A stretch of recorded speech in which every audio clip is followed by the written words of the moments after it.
Ali Imran. Iya. 156 sampai 158.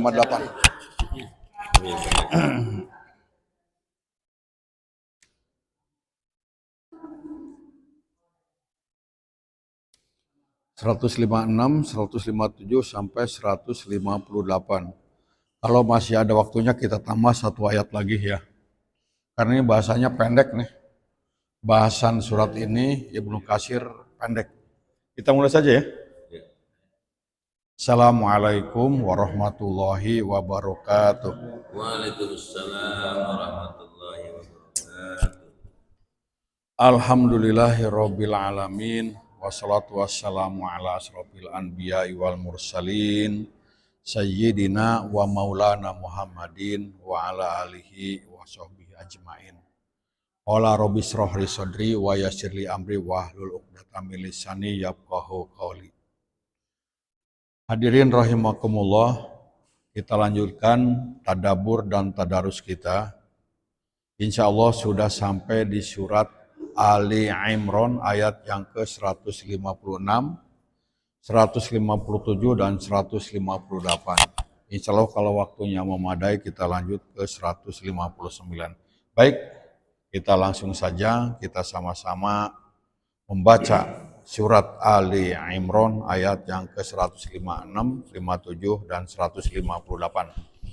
A'udzu billahi minasy syaithanir rajim. Bismillahirrahmanirrahim. Ya ayyuhalladzina amanu la takunu kalladzina kafaru wa qalu li ikhwanihim idza darabu fil ard aw kanu guzzan law kanu indana matu wa ma qutilu liyaj'alallahu dzalika hasratan fi qulubihim wallahu yuhyi wa yumiit wallahu bima ta'maluna basir. Wala in qutiltum fi sabilillahi aw muttum la maghfiratum minallahi wa rahmatun khairum mimma yajma'un. Wala in muttum aw qutiltum la ilallahi tuhsyarun. Cukup ya. Cukup.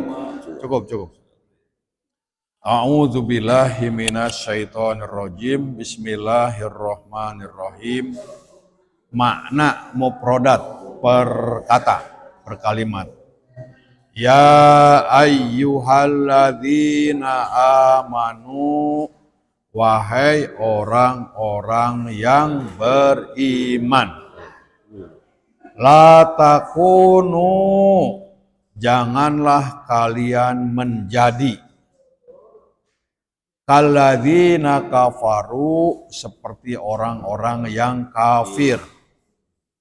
Wa qalu, dan mereka berkata, li ikhwanihim, kepada saudara-saudara mereka, idza dorobu fil ard, ketika mereka pergi bepergian, perjalanan, mengadakan perjalanan mudik misalnya gitu, atau bisnis tijarah ya, au kanu, atau keadaan mereka berperang.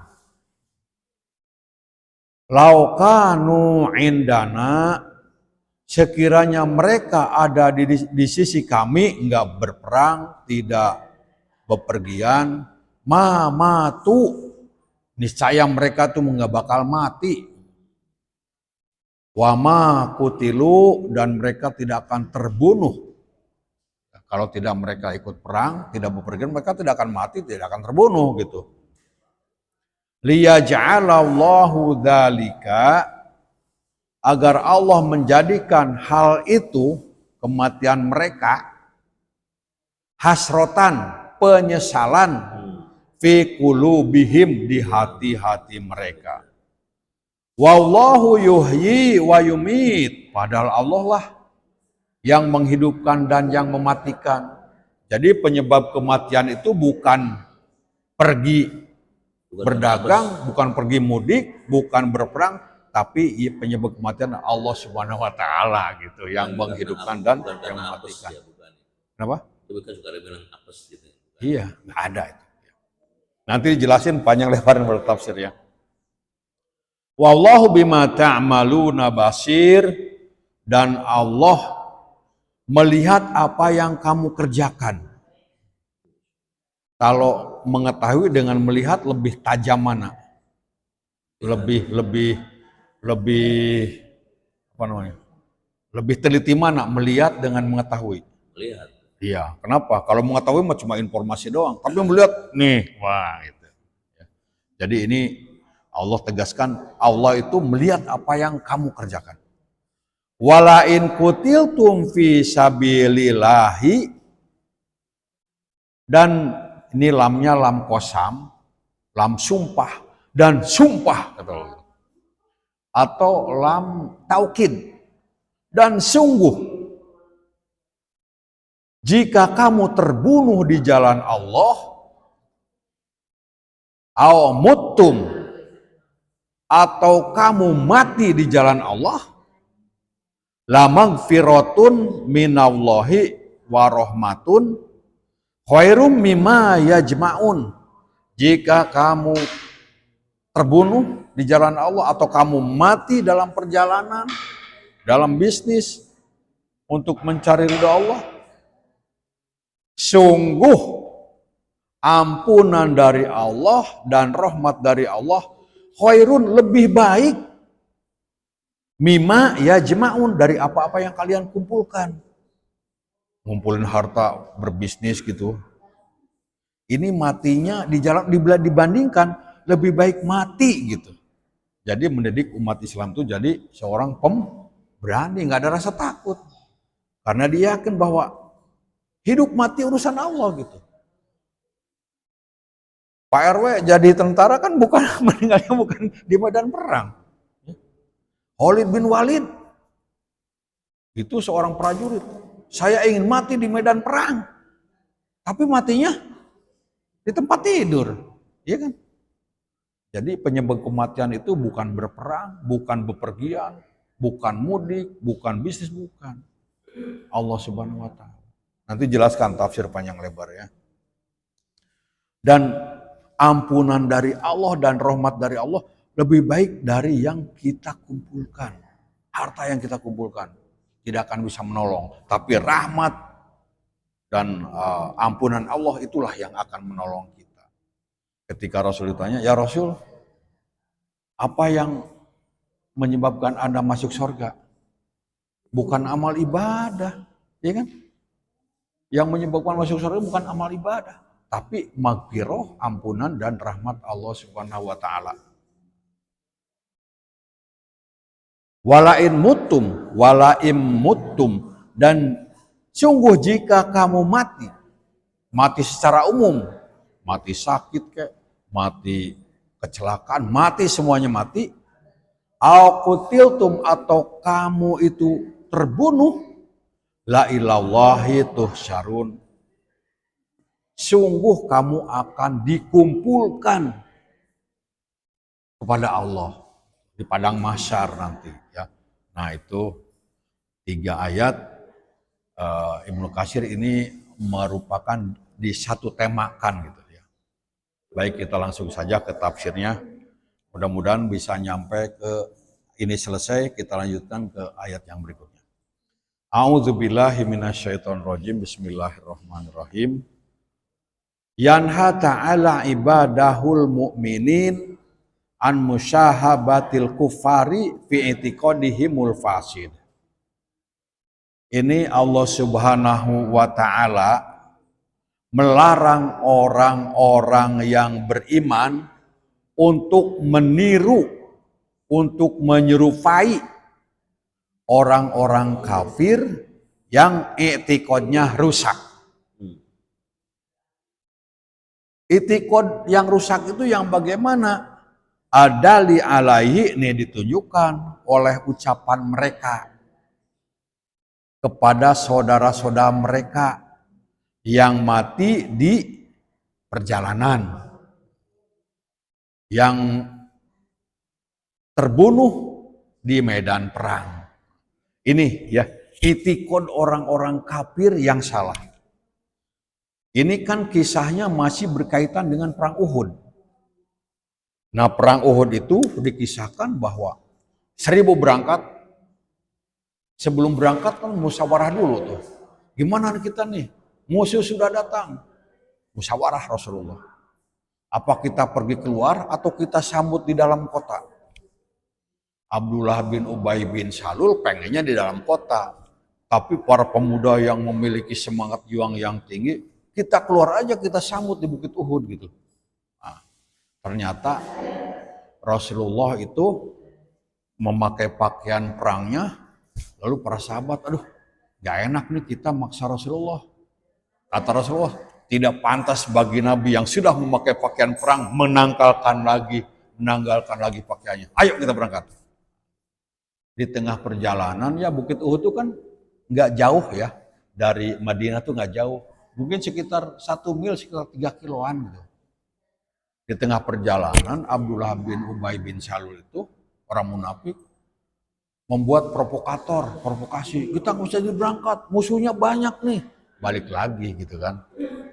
Nah kemudian Rasulullah menempatkan kan pasukannya di Bukit Uhud gitu. 50 orang dipimpin oleh Abdullah bin Jubair. Tapi ternyata begitu perang dimulai, musuhnya kabur. Nah, kan gitu kejadiannya kan, yang di atas turun ke bawah. Ini kan udah ceritakan kemarin. Nah, dan akhirnya Khalid bin Walid manuver dan Ikrimah bin Abu Jahal manuver menduduki bukit itu. Nah, disitulah kocar-kacirnya pasukan orang yang beriman itu. Sampai Rasulullah dikabarkan meninggal gitu. 70 orang meninggal dunia. Nah, di situ. Nah, ternyata orang yang ikut berperang juga ada orang-orang munafik juga gitu. Ya. Nah, yang Abdullah bin Ubay itu ngomong, ya, aduh, apa kata gue gitu? Kalau dia nggak berangkat nih ikutin kita, nggak bakal mati gitu. Nah ini ucapan orang-orang kafir. Orang kafir dan orang munafik itu sama. Cuma kalau orang kafir itu menampakkan kekafirannya, di hatinya kafir, di mulutnya kafir menampakkan kafirannya. Tapi kalau orang munafik, hatinya kafir, mulutnya seolah-olah beriman. Nah gitu, kisahnya itu masih berkaitan dengan perang Uhud. Asbabul nuzulnya gitu ya. Asbabul nuzulnya ayat ini. Ya. Gitu. Jadi jangan kita meniru orang-orang yang kafir yang itikadnya salah, memahami kematian. Laukanu taroku, seandainya mereka meninggalkan bepergian, mudik nggak jadi misalnya gitu, berdagang nggak jadi, kan mereka nggak bakal mati. Seandainya mereka nggak pergi berperang, mereka nggak bakal mati gitu. Lama asobahum ma asobahum, niscaya mereka tidak akan terkena musibah kalau mereka tidak perang, mereka tidak bepergian. Allah berfirman, ya ayyuhalladzina amanu la takunu kalladzina kafaru wa qalu li ikhwanihim. Hai orang yang beriman, janganlah kalian menjadi seperti orang-orang yang kafir. mereka berkata kepada saudara-saudara mereka, nah tentang saudara itu bisa aja hubungan darah, bisa jadi saudara sekafir mereka. Ini kita kan juga saudara, tapi saudara seiman, ada saudara semunafik, ada saudara sekafir, ada saudara sedarah. Nah ini yang dimaksud adalah saudara-saudara ini bisa jadi saudara-saudara sekafir gitu ya. Idza darabu fil ardi, ayatnya begitu. Ketika mereka bepergian ya, safaru litijaroti wa nahwiha, tafsirnya gitu. Ketika mereka bepergian untuk berdagang atau yang lainnya itu seperti mudik, seperti silaturahmi. Nah, mereka berkata nih orang-orang kafir ini, seandainya mereka tidak bepergian, tidak mudik, tidak berdagang, aukanu guzan atau mereka itu tidak berperang, bil gozwi, pergi untuk jadi prajurit, kan ada orang yang takut ya Pak Royo. Jangan jadi tentara, gitu kan ada kan? Jangan jadi polisi, jangan jadi pejuang. Takut mati ada. Ada kan? Nanti gini kan ada seperti itu. Itu orang yang salah memahami kematian. Namanya mati itu urusan Allah. Sudah ditetapkan sebelum kita lahir. Malah diperbarui lagi ketika Lailatul Qadar gitu. Jadi kematian sudah ditetapkan. Jadi orang Islam tuh punya nyali yang gede. Nggak ada orang Islam yang takut perang gitu ya barunya.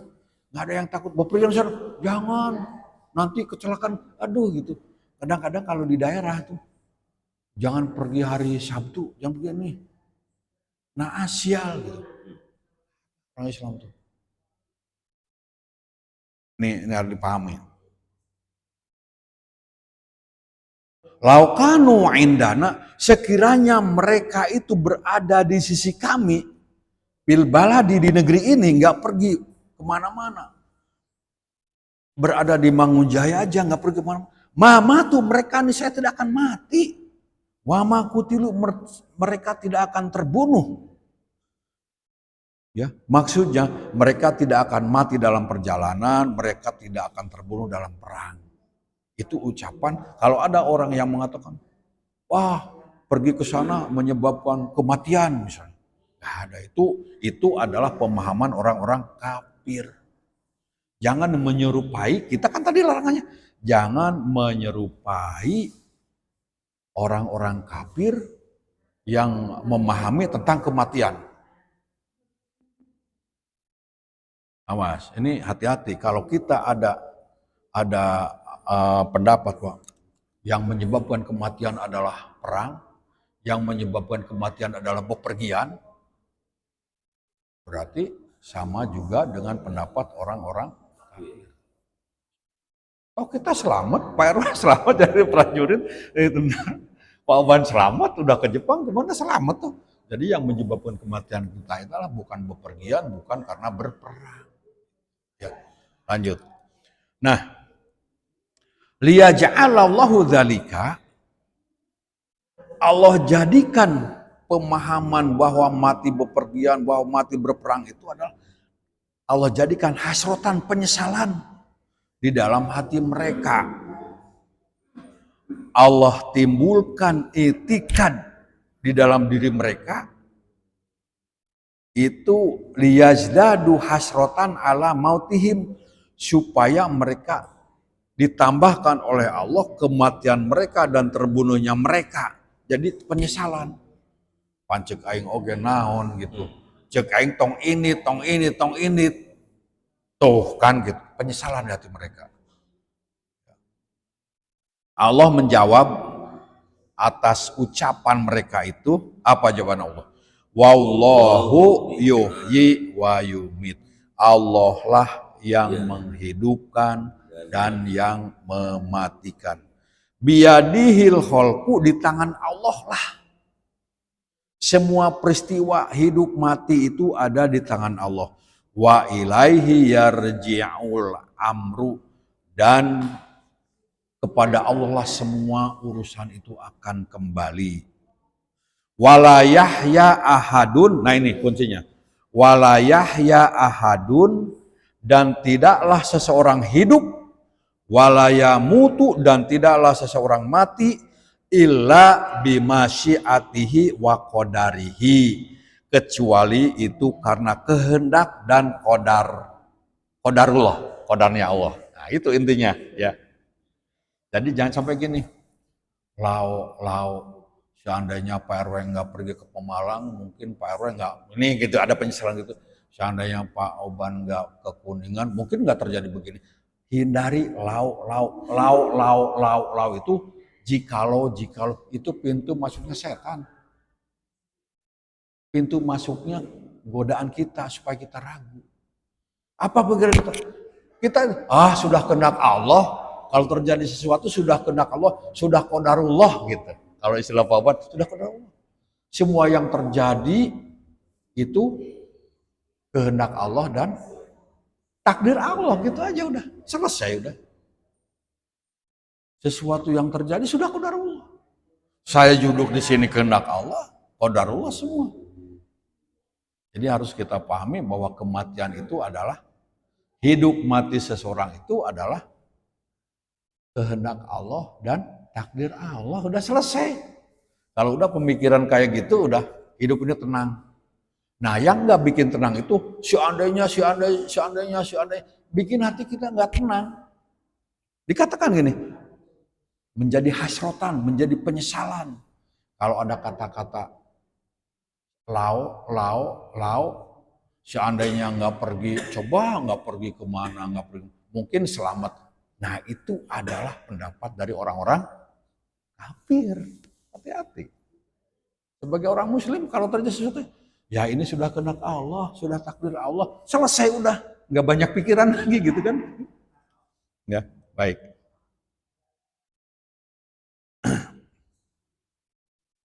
Dilanjutkan. Wala yuzadu fi umuri ahadin, dan tidak ditambahkan umur seseorang, wala yunqasu, dan tidak dikurangi darinya umur seseorang itu, ila biqadaihi wa qadarihi, kecuali dengan qada dan takdirnya Allah. Nah, ini kita salah satu keimanan kita, yaitu percaya kepada qada dan qadarnya Allah.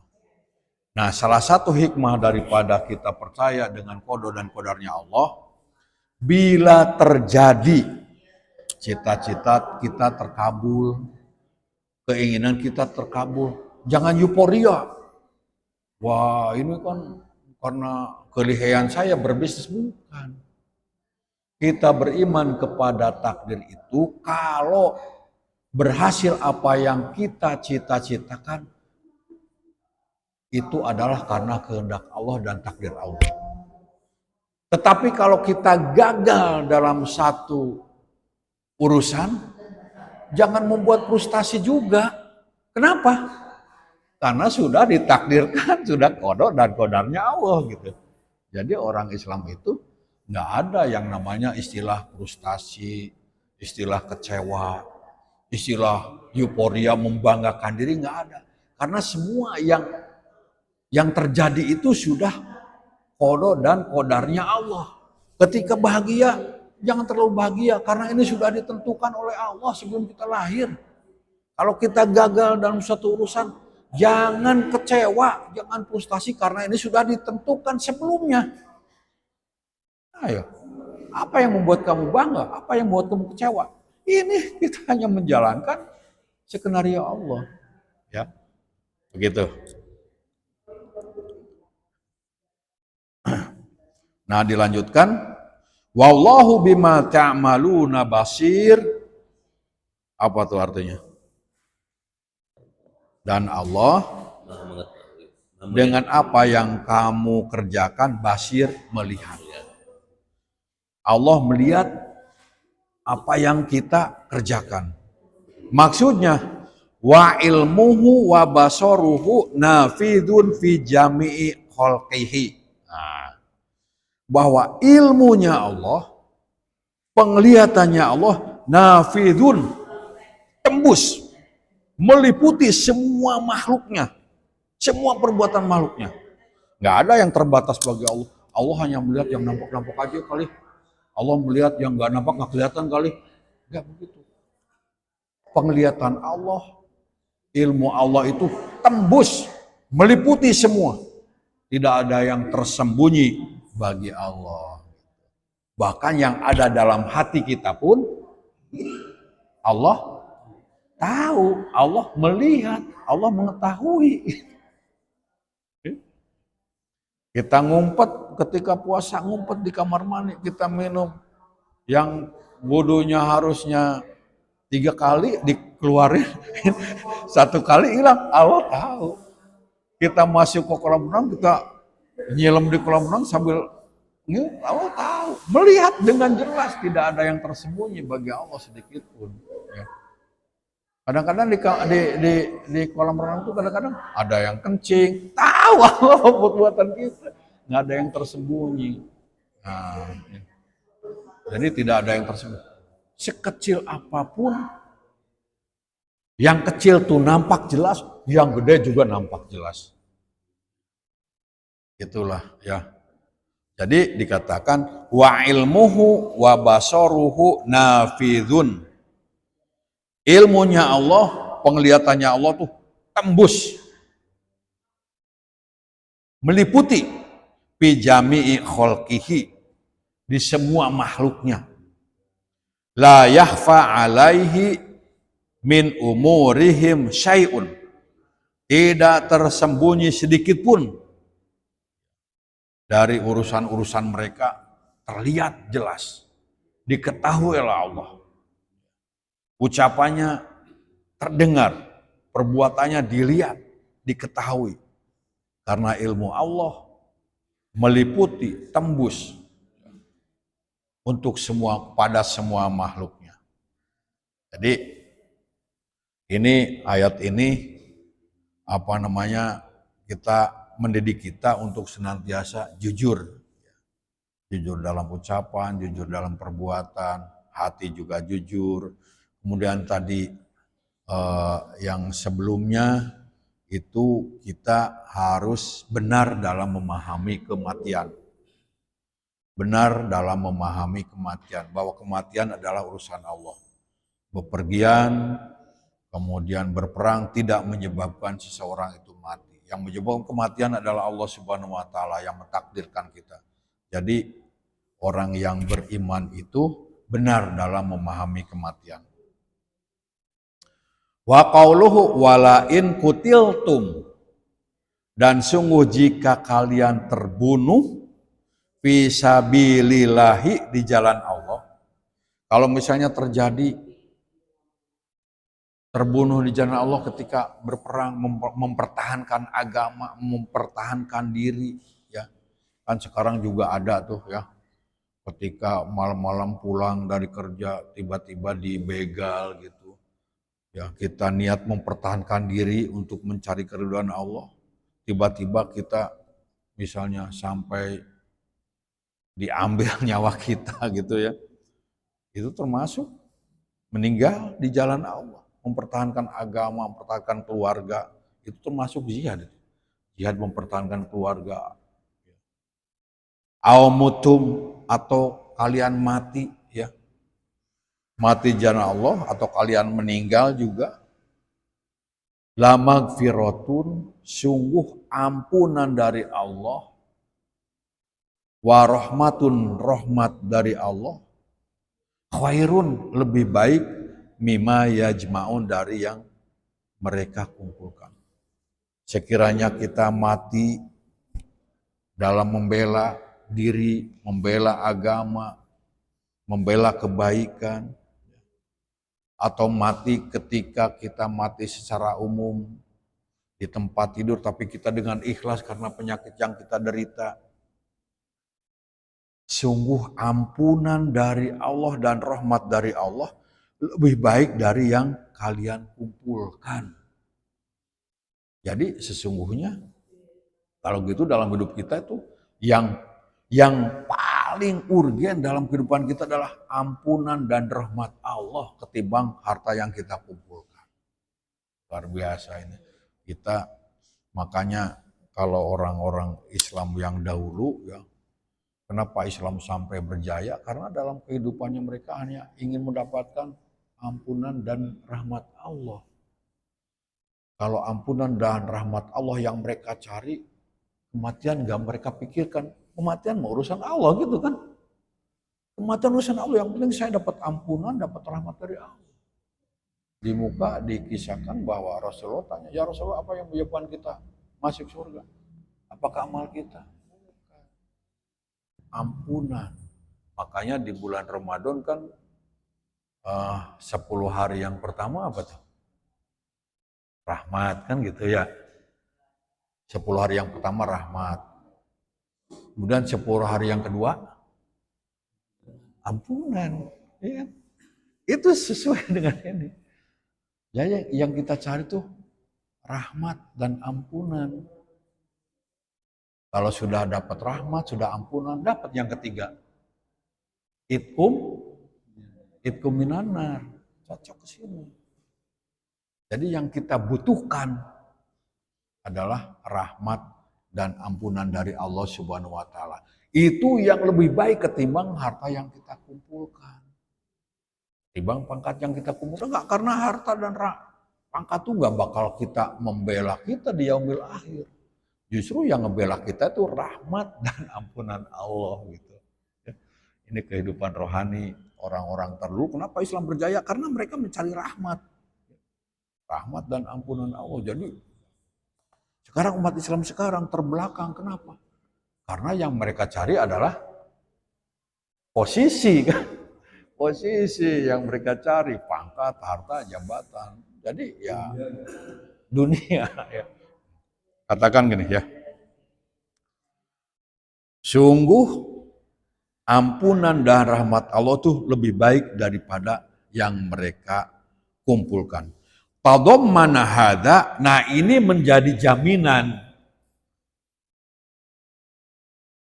anal qatla, bahwa terbunuh di jalan Allah, wal mauta aidon, dan meninggal di jalan Allah itu wasilatun ila naili rahmatillah.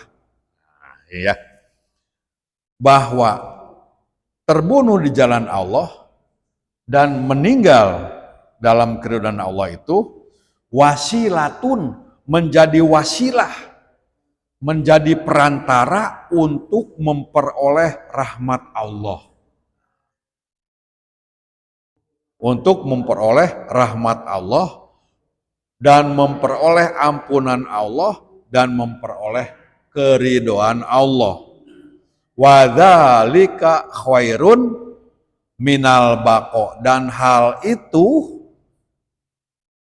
rahmat, ampunan, keridhaan Allah itu lebih baik minal baqo, daripada yang tetap di dunia,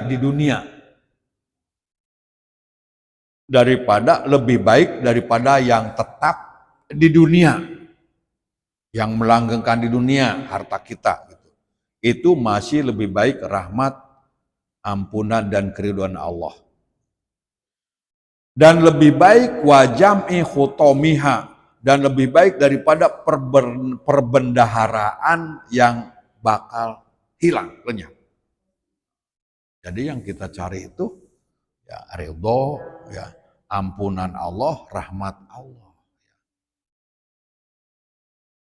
Itu semua lebih baik daripada yang kita kumpulkan. Ini tajam banget ini ya. Tsumma ahbaro, kemudian mengabarkan Allah Subhanahu wa taala, bi anakula man mata au qutila famasiruhu wa marji'uhu ila Allah. Kemudian Allah mengabarkan, memberitakan bahwa semua yang mati atau yang terbunuh, pamasiruhu, maka tempat kembalinya tempat baliknya adalah Allah. Semua yang mati dari zaman Nabi Adam sampai kiamat itu, mereka itu akan kembali ke Allah. Makanya di dalam berita kalau mendengar ada orang yang meninggal, inna lillahi wa inna ilaihi roji'un, kan gitu. Inna lillahi, sesungguhnya kita ini milik Allah. Wa inna ilaihi, dan sesungguhnya kepada Allah lah roji'un, kembali. Semua, baik itu matinya terbunuh secara mengenaskan, matinya itu narkoba, semuanya akan kembali ke Allah. Nanti Allah akan membalas semua perbuatan yang mereka lakukan. Nah, dilanjutkan begini. Allah mengabarkan bahwa setiap yang mati atau terbunuh, maka tempat kembalinya, tempat pulangnya itu kepada Allah Azza wa Jalla. Wa yajzihi bi amalihi. Lalu Allah membalas sesuai dengan amalnya. In khairon fa khair. In khairon fa khairun. Jika amalnya baik, maka balasannya baik. Wa in syarron, jika amalnya buruk, fasyarun, maka balasannya juga buruk. Oleh karena itu Allah berfirman, wala in muttum, dan sungguh jika kalian mati secara umum, ya mati secara umum kan ada penyebabnya, itu ada sakit, ada terbunuh, ada berperang, ada mati yang tidak ada sebab. Contohnya ada seseorang yang dari pagi sehat-sehat aja, tiba-tiba ketika dia menyuruh istrinya pergi, istrinya pulang ke rumah, ternyata suaminya sudah meninggal. Itu mati. Mati itu ada yang bersebab dan ada yang tidak bersebab. Nah, jika kalian mati atau terbunuh, la ilallahi tuhsyarun, maka kepada Allah lah kalian akan dikembalikan. Inna lillahi wa inna ilaihi roji'un. Sesungguhnya kita ini milik Allah. Mau yang kafir, mau yang beriman, mereka akan dikumpulkan nanti padang mahsyar. Mereka akan mendapatkan semua amal perbuatan mereka. Dikatakan in khairan, jika amalnya baik, fahairun, maka balasannya baik. Wa in syarron fasyarun, jika amalnya buruk, maka dia balasannya buruk. Yang kita butuhkan di akhirat itu adalah amal baik, iman dan amal baik. Bekal ke mudik beda dengan bekal ke akhirat, kan gitu. Kalau bekal di akhirat mah yang kita perlukan adalah amal baik. Amal baik yang kita perlukan. Nah, amal baik itu lebih baik ya daripada yang kita kumpulkan di dunia ini. Ini harus kita pahami benar-benar ya. Baik, ini tema ini udah selesai. Kita lanjutkan ke tema yang berikutnya. Bagaimana sepak terjang daripada Rasulullah. Ayat yang berikutnya. Ya. A'udzubillahi minasyaitonirrajim. Bismillahirrahmanirrahim. Fabima rahmatim minallahi lintalahum. Ada aja? Fabima rahmatim minallahi lintalahum. Para boleh dibaca tuh? Coba satu ayat dibaca.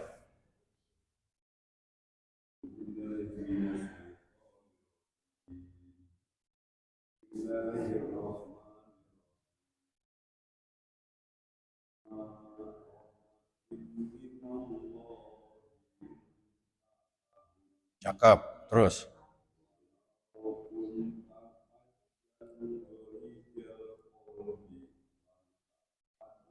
Lan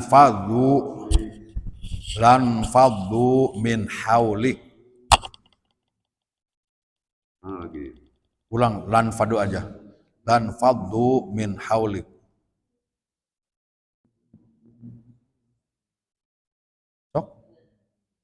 Mana tadi ya? Wah, kok hilang. Yang 49, 59. Walau kunta fajjan ghalijal qalbi lan padu min haulik Iya, fa'fu anhum wastaghfir lahum wasyawirhum fil amr iya. wa ija ajamta fatawakkal Allah innallaha yuhibbul mutawakkilin. Nah, ini sebetulnya bahasan buat minggu depan, tapi kita kasih pengantar dulu. Fabima rahmati minallahi lintalahum. Dan disebabkan rahmat Allah.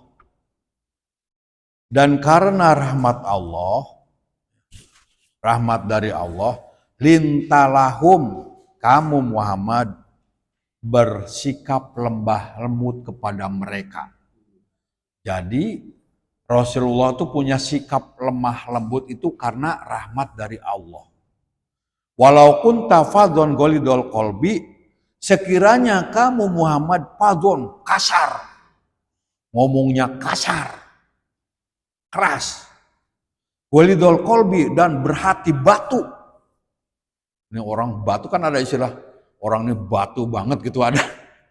Sekiranya Muhammad itu bersikap batu, dinasehatin batu gini-gini, keras hati, ngomongnya kasar, hatinya keras, lan fadu min haulik, niscaya mereka itu akan lari dari sekelilingmu. Ini seorang ulama, seorang ustadz, ya, pewaris Nabi ini harus meniru akhlaknya Rasulullah. Sekiranya engkau Muhammad kasar, ngomongnya kasar lah gitu ya. Hatinya keras, batu. Niscaya mereka akan lari di sekeliling dakwahmu, gak bakal berhasil. Fa'fu anhum, maafkanlah mereka. Wastaghfir lahum, dan mintalah ampun untuk mereka. Wasyawirhum, dan bermusyawarahlah. Dan bermusyawarahlah dengan mereka dalam suatu urusan. Fa'idha azamta fatawakal ala Allah. Maka jika kalian sudah bertekad akan melakukan sesuatu, fatawakal, maka berserah dirilah kepada Allah. Serahkan kepada Allah. Kalau punya cita-cita, punya keinginan, kita punya tekad, tawakal pada Allah. Innallaha yuhibbul mutawakkilin. Sesungguhnya Allah mencintai orang-orang yang berserah diri. Nah, ini bahasanya ini agak panjang. Jadi intinya untuk ayat yang ke-159, seorang muslim, seorang mukmin itu harus punya hati yang lembut. Jangan berkata dengan perkataan yang kasar. Kita aja kalau lihat orang yang ngomongnya kasar, kita juga kan, apalagi kita, ini kan sebagai juru dakwah semua.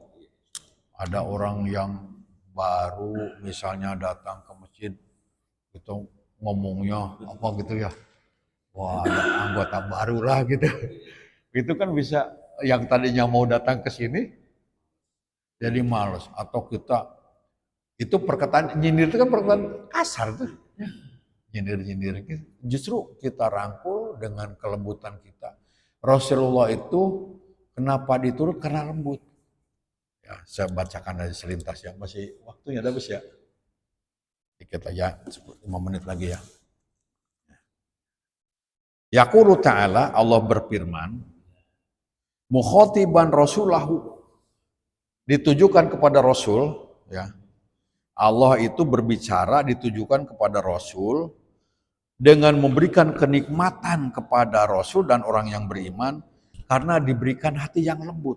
Orang yang beriman itu dikaruniakan Allah kepada orang yang beriman kepada Rasul hati yang lembut agar umatnya itu mengikuti perintahnya. Kadang-kadang mungkin dengan perkataan yang kasar nurut tapi hatinya berontak. Mungkin bisa jadi nggak ikhlas gitu. Karena dibentak, karena ini kan gitu. Ya. Jadi Rasulullah dan orang yang beriman itu punya hati yang lembut sehingga jamaahnya itu kalau disentuh dengan kelembutan mereka akan melakukannya dengan kesadaran. Coba kalau lihat dengar suara Agim gitu kan.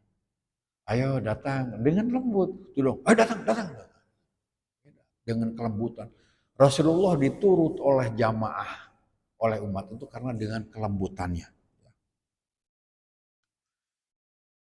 Ini yang dilarang dengan lembut. Jamaah juga meninggalkan apa yang dilarang.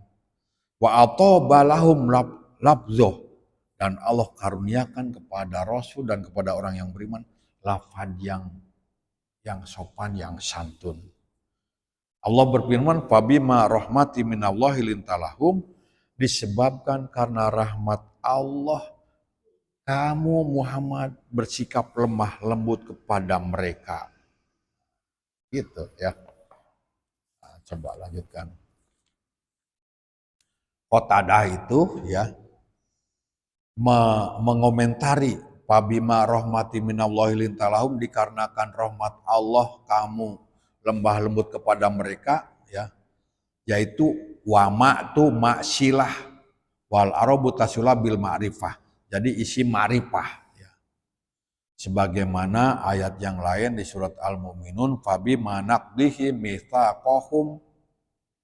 Sebagaimana ayat yang lain di surat An-Nisa, surat Al-Maidah ya, yang mengatakan bahwa ini adalah isim ma'rifat. Ada juga yang mengatakan sebagai isim nakirah ya. Kayak sebagaimana isim nakirah itu di dalam surat Al-Mu'minun ayat yang keempat ya. Kita nggak bahas tentang masalah nahwunya ya. Nah, Hasan Al-Basri ya, mengatakan bahwa hadza khuluqu Muhammadin. Ini akhlaknya Nabi Muhammad. Fabima rahmati minallah lintalahum itu adalah akhlaknya dari Rasulullah. Jadi Rasulullah memiliki akhlak yang lemah lembut. Nah ini lemah lembut itu merupakan akhlak dari Nabi Muhammad SAW. Ba'athahullahu bihi. Allah utus Nabi Muhammad dengan memiliki akhlak yang lemah lembut.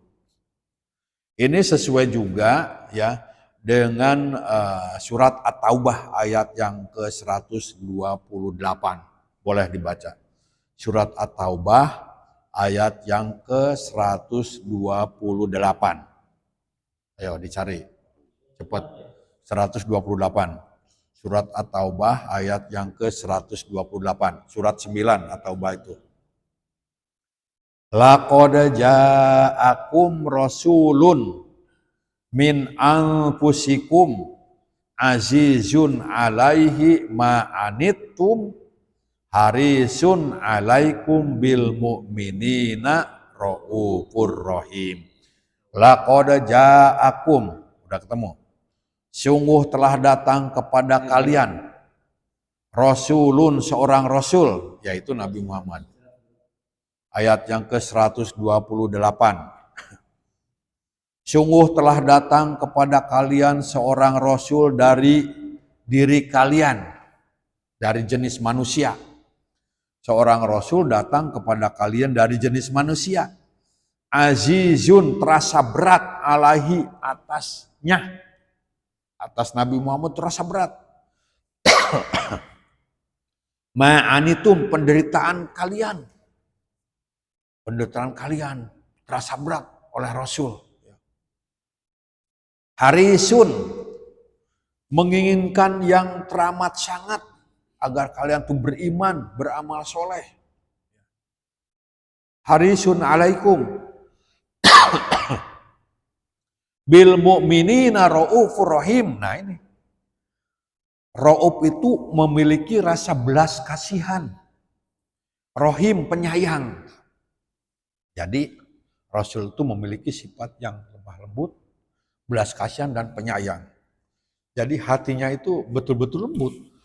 Karena ketika Nabi Muhammad dalam pengasuhan siapa? Halimatus Sa'diyah, malaikat itu mencuci, membelah dadanya, lalu cuci hatinya itu, sehingga hatinya itu lembut gitu, bersih hatinya itu. Di surat Asy-Syu'ara bahwa hari kiamat itu yang diterima itu orang yang datang dengan hati yang bersih, qalbun salim. Ya. Surat Asy-Syu'ara itu yang datang dengan hati yang bersih. Nabi Muhammad sudah dibersihkan sebelum jadi nabi, hatinya sudah dibersihkan. Ada seorang nabi namanya Nabi Yahya. Kalau orang-orang agama Kristen menyebutnya Nabi Yohanes. Yohanes itu Yahya. Itu Nabi Yahya itu dalam dirinya itu dalam arti tidak ada keinginan untuk berbuat dosa sedikit pun. Ya, sampai tidak pernah menyentuh wanita. Nabi Yahya, Yohanes itu tidak ada keinginan untuk berbuat dosa, keinginan macam-macam nggak ada. Keinginan ibadah aja, menyembah Allah aja gitu. Ada nggak kita yang gitu? Kadang kita punya keinginan duniawi, pengen ini. Enggak. Kalau orang sudah seperti itu, hatinya itu ya tinggal ngajebloskan ke surga gitu ya. Dan ini termasuk adalah akhlak Rasulullah ya. Ini ya waktunya nanti disambung minggu depan aja ya. Nah ini tentang bagaimana akhlak Rasulullah dengan sikap hati yang lembut, perkataan yang lembut, tidak menimbulkan huru-hara keramaian. Dan dengan dari ucapan itu kan terjadi berbagai macam musibah ya. Baik itu saja yang dapat saya sampaikan, mudah-mudahan bermanfaat ya bagi kita semua ya. Dan tentu saja semoga kita dijaga hati kita menjadi hati yang bersih, hati yang suci. Tidak ada niatan dalam hati kita untuk berbuat dosa. A'udzubillahi minasyaitonirrajim. Bismillahirrahmanirrahim. Wal 'asr. Innal insana lafi khusr illal ladzina amanu wa 'amilus sholihati. Subhanakallahumma Assalamualaikum warahmatullahi wabarakatuh. Waalaikumsalam warahmatullahi wabarakatuh. Baik, ini ada program kemarin ya, yang ini para umum ya, udah tahu ya? Belum seri ya. Ya mungkin